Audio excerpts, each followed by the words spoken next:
नमस्कार, तपाई हाम्रो आफ्नै टेलिभिजन तनहु टेलिभिजनको समाचारमा हार्दिक स्वागत गर्दछु। म अञ्जना तिमल सेना नेउपाने। समाचार सुरु गरौं मुख्य खबरका शीर्षकहरूबाट।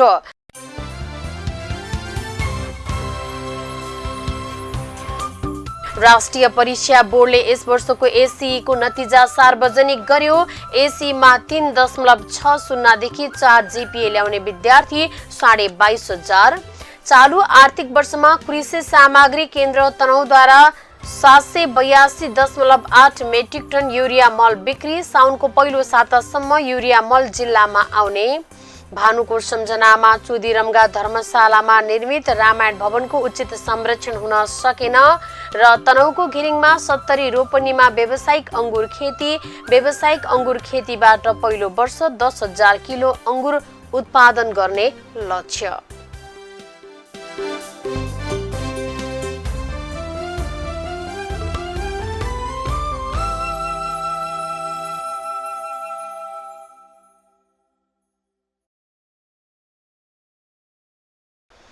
अब समाचार विस्तारमा। भानुको सम्झनामा चुदिरमगा धर्मशालामा निर्मित रामायण भवनको उचित संरक्षण हुन सकेन। नेपाली भाषा साहित्यका एकीकरणकर्ता आदिकवि भानुभक्तको सम्झनामा चुदिरमगा शिखर कटेरी धर्मशालामा निर्मित रामायण भवनको उचित संरक्षण हुन सकेको छैन। यस सम्बन्धी तनहु टेलिभिजनले तयार पारेको एक रिपोर्ट अबको क्रममा।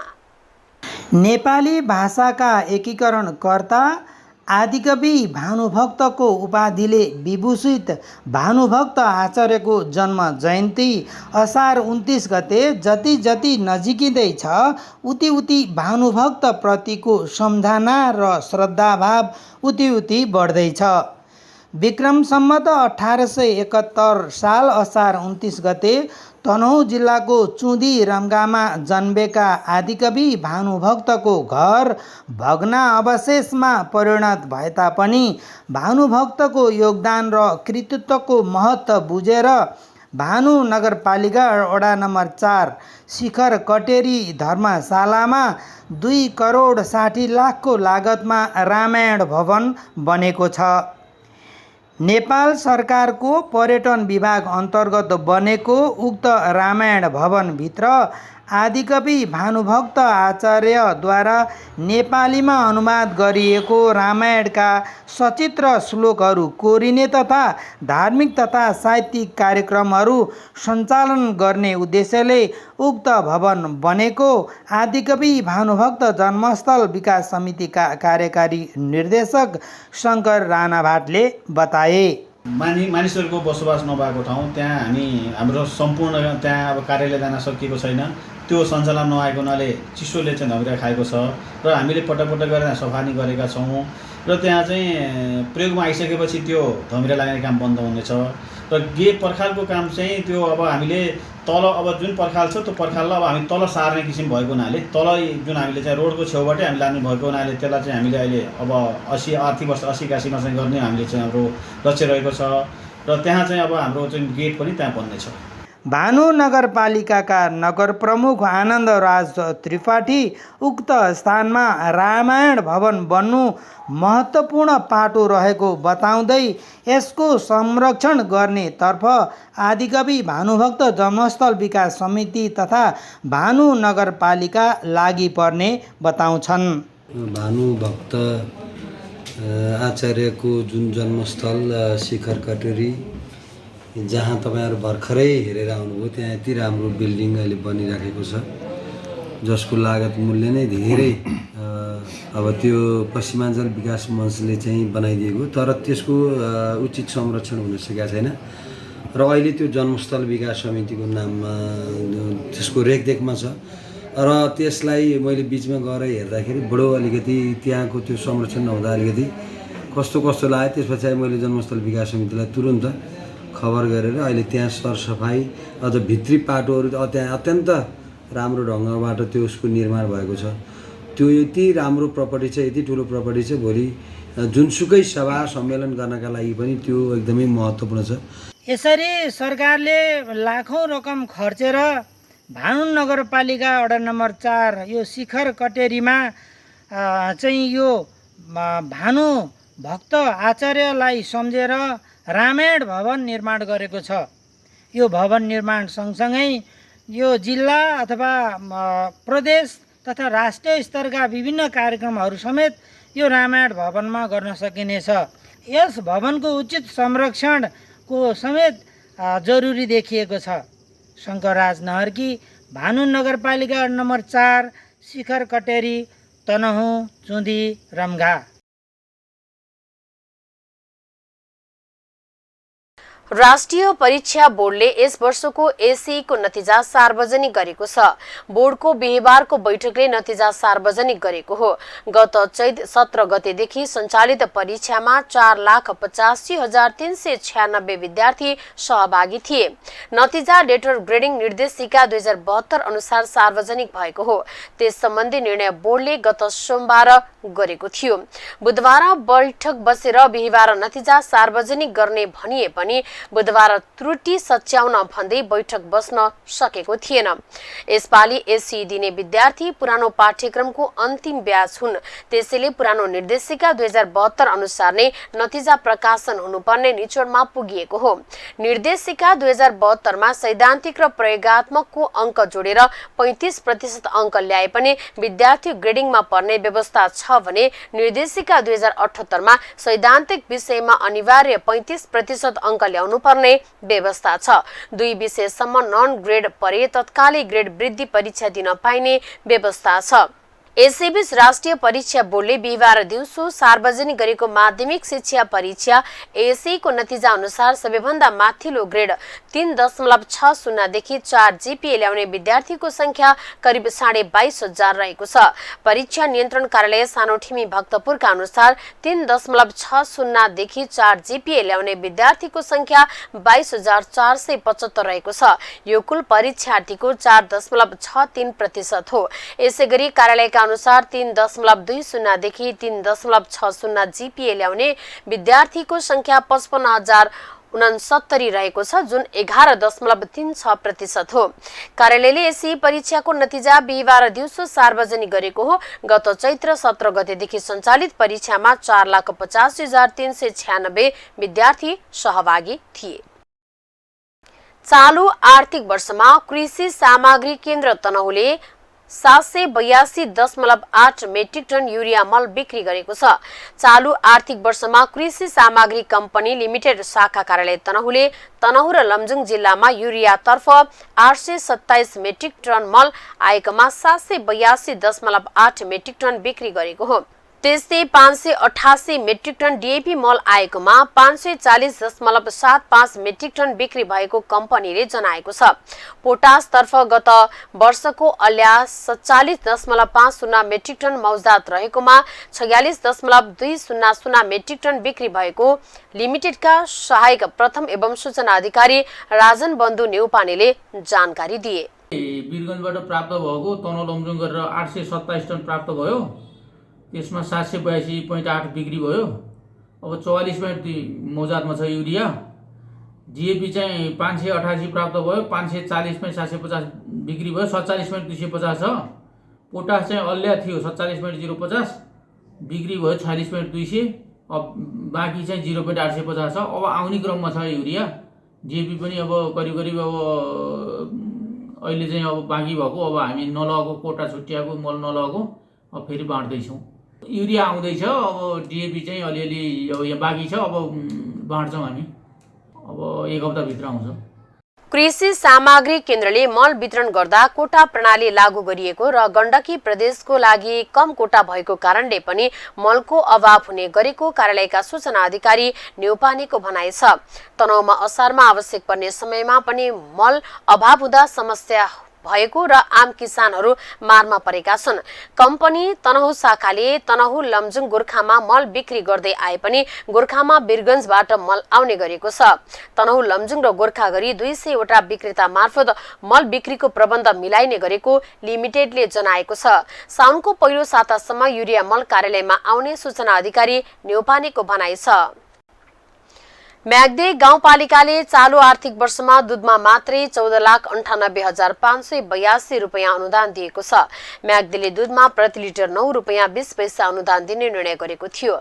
सोही अनुसार 1,62,889 लिटरको दूधमा उक्त अनुदान रकम कृषकलाई उपलब्ध गराइएको हो। सहकारी मार्फत दूध बिक्री गर्ने कृषकलाई उक्त अनुदान दिएको गाउँपालिकाका अध्यक्ष श्री प्रसाद श्रेष्ठले बताए। जस अनुसार शुक्ला गण्डकी नगरपालिका 7 को गौ सेवा दुग्ध उत्पादक सहकारी संस्था मार्फत 23,068 लिटर दूधको अनुदान बापत 2,12,232 म्याग्दे गाउँपालिका 4 स्थित म्याग्दे दुग्ध उत्पादक सहकारी संस्था मार्फत 1,21,886 लिटर दूधको 11,21,185 र ब्यास नगरपालिका 4 स्थित साँगे 4,000 दुग्ध उत्पादक सहकारी संस्था मार्फत 17,952 लिटर दूधको 1,65,163 रुपियाँ अनुदान स्वरूप उपलब्ध गराइएको गाउँपालिकाले जनाएको छ। गाउँपालिकाको पशु सेवा शाखाको दूधमा अनुदान कार्यक्रम अन्तर्गत वितरण गरिएको सो अनुदान रकम बुधबार गणेश आमा समूह भवन म्याग्दे दुग्ध उत्पादक सहकारी संस्थाका कृषकहरूलाई उपलब्ध गराइएको थियो। सो अवसरमा गाउँपालिकाका अध्यक्ष श्री प्रसाद श्रेष्ठ, उपाध्यक्ष बालकृष्ण घिमिरे, आर्थिक विकास समितिका संयोजक एवं वडा नम्बर 7 का अध्यक्ष वसन्त कुमार श्रेष्ठ, वडा नम्बर 3 का अध्यक्ष टुकराज अधिकारी तथा पशु सेवा शाखाका प्रमुख डाक्टर विनय शाहद्वारा कृषकहरूलाई उपलब्ध गराइएको थियो। म्याग्दे दुग्ध उत्पादक सहकारी संस्थाका अध्यक्ष नवराज घिमिरेको अध्यक्षतामा सम्पन्न सो कार्यक्रममा गाउँपालिकाका अध्यक्ष श्रेष्ठले दूधमा आत्मनिर्भर बनाउन र कृषकलाई गाउँपालिकाको तर्फबाट सहयोग गर्ने उद्देश्यले अनुदानको कार्यक्रम सञ्चालन गरेको बताए। उनले गाई भैँसीको दूध मात्र नभई मल मूत्रलाई पनि कृषिसँग जोडेर अर्गानिक उत्पादनमा जोड दिनुपर्ने बताए। अध्यक्ष श्रेष्ठले गाउँपालिकाले कृषि र पशुपालनलाई अझै व्यवस्थित गर्दै लैजाने बताए। गाउँपालिकाका उपाध्यक्ष बालकृष्ण घिमिरेले गाउँपालिकामा उत्पादित दूधलाई स्थानीय स्तरमै खपत गर्ने वातावरण मिलाउनु पर्ने बताए। यो कार्यक्रम उत्पादनमा आधारित अनुदान भएकाले कृषकहरूले उत्पादनलाई अझ वृद्धि गर्न लाग्नु पर्नेमा उपाध्यक्ष घिमिरेको जोड थियो। उपाध्यक्ष घिमिरेले दूध र दूधजन्य उत्पादनलाई विद्यालय को दिवा खाजामा प्रयोग गर्न सकेमा स्थानीय स्तरमै सबै दूध खपत हुन सक्ने बताए। गाउँपालिकाका पशु सेवा शाखा प्रमुख डाक्टर शाहले म्याग्देवासीले उत्पादन गरेको दूध छिमेकी पालिकामा सहकारी मार्फत बिक्री गरेकोलाई पनि अनुदान कार्यक्रममा सहभागी गराइएको बताए। शाहले अनुदान कार्यक्रम आगामी आर्थिक वर्षमा पनि निरन्तर हुने भन्दै अझ उत्पादनमा वृद्धि गर्न लाग्नुपर्ने बताए। आदिकवि भानुभक्त क्याम्पसको आयोजनामा गण्डकी प्रदेश स्तरीय प्राध्यापक क्षमता अभिवृद्धि कार्यशाला पोखरामा सम्पन्न भएको छ। कार्यशाला 3 दिनसम्म आयोजना गरिएको थियो। कार्यशालामा अनुसन्धान प्रतिवेदन लेखन, शिक्षण विधि, नेतृत्व विकास, विद्यार्थी परामर्श र अभिप्रेरणा सम्बन्धी विषयवस्तु समेटिएको थियो। कार्यशालामा तनहुँ, गोर्खा, लमजुङ र कास्की जिल्लाका सामुदायिक क्याम्पसबाट 80 को संख्यामा प्राध्यापकहरूको सहभागिता रहेको थियो। कार्यशालामा सहजकर्ताको विषय विज्ञका रूपमा पोखरा विश्वविद्यालयका पूर्व उपकुलपति एवं विश्वविद्यालय अनुदान आयोगका QA काउन्सिल सदस्य प्राध्यापक डाक्टर केशर जन बराल, प्राध्यापक डाक्टर प्रदीप चन्द्र गौतम, प्राध्यापक डाक्टर पेशल खनाल, अर्थविद एवं पूर्व अर्थ सचिव रामेश्वर खनाल, प्राध्यापक डाक्टर हरि पाठक, डाक्टर बिना सिलवाल, उप प्राध्यापक जसबहादुर गुरुङ तथा किङ्स कलेज काठमाडौँका प्रमुख नरोत्तम अर्याल रहेका थिए। उक्त कार्यशालामा प्राध्यापक डाक्टर केशर जङ बराल, प्राध्यापक डाक्टर पेशल खनाल, प्राध्यापक डाक्टर हरि पाठक र उप प्राध्यापक जसबहादुर गुरुङले अनुसन्धान प्रतिवेदन लेखन सम्बन्धी कार्यमा सहजीकरण गरेका थिए भने प्राध्यापक डाक्टर प्रदीप चन्द्र गौतम, डाक्टर बिना सिलवाल र नरोत्तम अर्यालले नेतृत्व विकास, विद्यार्थी परामर्श र अभिप्रेरणा सम्बन्धी विषयमा प्राध्यापकहरूलाई प्रशिक्षण दिएका थिए। गण्डकी प्रदेशका सामुदायिक क्याम्पसका प्राध्यापकहरूलाई एकै स्थानमा उपस्थित गराएर आपसमा अनुसन्धान सम्बन्धी ज्ञान र सिप आदान प्रदान गर्ने वातावरण मिलाइदिएकोमा कालिका बहुमुखी क्याम्पसका क्याम्पस प्रमुख एवं पब्लिक क्याम्पस संघ गण्डकी प्रदेशका पूर्व अध्यक्ष वीरेन्जी गौतमले यस्तो किसिमका कार्यक्रम नियमित रूपमा आयोजना गर्नुपर्ने आवश्यकता औल्याएका थिए। उक्त कार्यक्रममा शुभकामना प्रदान गर्न उपस्थित भएका गण्डकी प्रदेश आर्थिक मामिला मन्त्री जित प्रकाश आलीले सामुदायिक क्याम्पसहरूले नेपालको उच्च शिक्षामा गरेको योगदानको मूल्याङ्कन गर्दै गण्डकी प्रदेश सरकारले आफ्नो नीति तथा कार्यक्रममा यस वर्षदेखि सामुदायिक क्याम्पसहरूका लागि नियमित रूपमा योगदानमा आधारित बजेट विनियोजन गरिएको बताएका थिए। उद्घाटन सत्रका प्रमुख अतिथि एवं शिक्षाविद प्राध्यापक डाक्टर प्रदीप चन्द्र गौतमबाट प्राध्यापकहरूले समय सापेक्ष अनुसन्धान परामर्श तथा नेतृत्व क्षमता विकास गर्ने कार्यमा नियमित लाग्नुपर्ने आवश्यकता रहेको बताएका थिए। क्याम्पस सञ्चालक समितिका अध्यक्ष बुद्धिमान श्रेष्ठको अध्यक्षतामा सम्पन्न उक्त कार्यशालामा क्याम्पस प्रमुख महाप्रसाद हड्कले कार्यक्रमको औचित्यमाथि प्रकाश पारेका थिए भने उक्त कार्यक्रमको सञ्चालन एवं सहजीकरण सहायक क्याम्पस प्रमुखद्वय डाक्टर रामकुमार अधिकारी र सागर पौडेलले गरेका थिए। घिरिङ गाउँपालिका 4 12 करिब 70 रोपनी क्षेत्रफलमा अंगुर खेती गरिएको छ। व्यावसायिक रूपमा गरिएको अंगुर खेतीबाट पहिलो वर्ष 10,000 किलो अंगुर उत्पादन गर्ने लक्ष्य राखिएको छ। घिरिङ wine aid and research centre नामले घिरिङ गाउँपालिकामा दर्ता भएको सो फर्ममा स्विजरल्यान्डबाट अंगुरको बिरुवा आयात गरेर खेती गरिएको हो। पहिलो वर्ष करिब 9,500 बिरुवा रोपिएको सञ्चालक कुमार कार्कीले बताए। उनका अनुसार फर्ममा करिब 32 प्रजातिका विभिन्न प्रकारका अंगुरहरू लगाइएको हो। सुरुको वर्ष परीक्षणका लागि उनले यस क्षेत्रमा अंगुर लगाएको बताए। हालसम्म कार्कीका अनुसार करिब 40 करोड लगानी भइसकेको बताए। पातले वन भाइन्यार्ड वाइनरी नामक वाइन बजारमा ल्याइएको समेत कार्कीले बताएका छन्। कम्पनीको वार्षिक 3 लाख लिटर वाइन उत्पादन क्षमता रहेको छ। प्रति 750 ml को वाइन तर्फ विभिन्न 3 भेराइटी लाई प्रति बोतल 1200 रुपियाँमा बजारमा ल्याएका छौं। धादिङ, जुङ्गे खोला, केवलपुर, 10 थाक्रे गाउँपालिकामा समेत विगत 15 वर्षदेखि करिब 150 रोपनीमा खेती गर्दै आएको र वाइनका लागि अंगुर प्रशोधन लगायत उत्पादन उद्योग समेत सोही स्थानमा रहेको उनले बताएका छन्। 2 वर्ष अगाडि सुरु गरिएको खेतीमा हरियोमा सुजी, कायबिनेट, क्यान्टर, मनाज, सोबिनियन, ग्रिस तथा खाने अंगुरमा फन्नी, सोफिया, आर्कडिया, पेलिस्की, दुचवा, चालिच मान लगायतका भेराइटीहरू रोपिएको र उत्पादन सुरु भएको बताए। विशेष गरी वाइन तथा खाने अंगुरका लागि खेती गरिएको हो। रोपेको 1 वर्षमा फल दिन सुरु गर्ने, जसमा पहिलो वर्षमा प्रति बोट 3 देखि 4 केजी उत्पादन गर्ने र चैत्र वैशाखमा फूल फुलेसँगै 3 महिनामा फल टिप्न तयार हुने फर्मका प्राविधिक नानी तामाङले जानकारी दिन्। फागुनदेखि फूल खेल्ने र असारको पहिलो सातासम्म फल टिपिने उनको भनाइ छ। स्विजरल्यान्डबाट खरिद गरिएको प्रति बिरुवा नेपाली 700 देखि 1000 सम्म पर्ने गरेको उनले बताइन्। फर्मले दैनिक ज्याला दरीमा मासिक 12 देखि 15 जनालाई प्रत्यक्ष रूपमा रोजगारी समेत दिएको छ। मासिक घाँस कटाई, बिरुवा गोडमेल, मल तथा अन्य व्यवस्थापकीय काममा खटिएका स्थानीयहरूलाई राम्रो आम्दानीको स्रोत समेत बनेको उनीहरूको भनाइ छ। नेपालमा अंगुर खेती असफल हुन्छ भन्ने विश्वास र वातावरण प्रतिकूल भएको निष्कर्ष निकाल्दै अंगुर खेतीतर्फ सरकारले ध्यान नदिएको कार्कीको गुनासो छ। आफू पर्यटन क्षेत्रमा काम गरेको भए तापनि कृषि क्षेत्रमा नयाँ अनुसन्धानात्मक हिसाबले अंगुर खेतीतर्फ आकर्षित भएको बताए। घिरिङमा हाल प्रारम्भिक चरणमा 8-10 प्रकारका अंगुरको भेराइटीको उत्पादन राम्रो भएको छ उनले भने। यिनै विविध जानकारीको साथमा हामी तनहुँ समाचारको अन्त्यमा आइसकेका छौं। बिदा लिनु पूर्व मुख्य खबरका शीर्षकहरू पुनः एकपटक।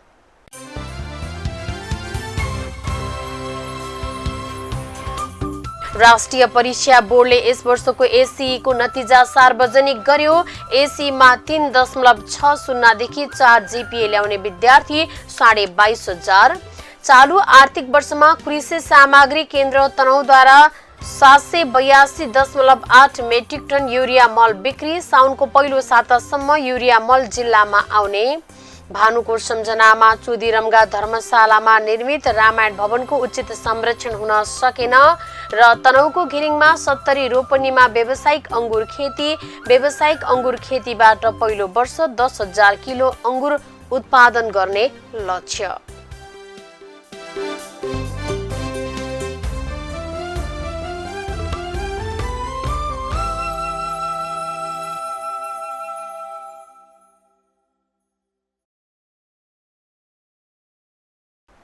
हवस् त तपाईँ हाम्रो आफ्नै टेलिभिजन तनहुँ टेलिभिजन गाउँघर सहर बजारको समाचारका लागि हेर्दै गर्नुहोला। नमस्कार।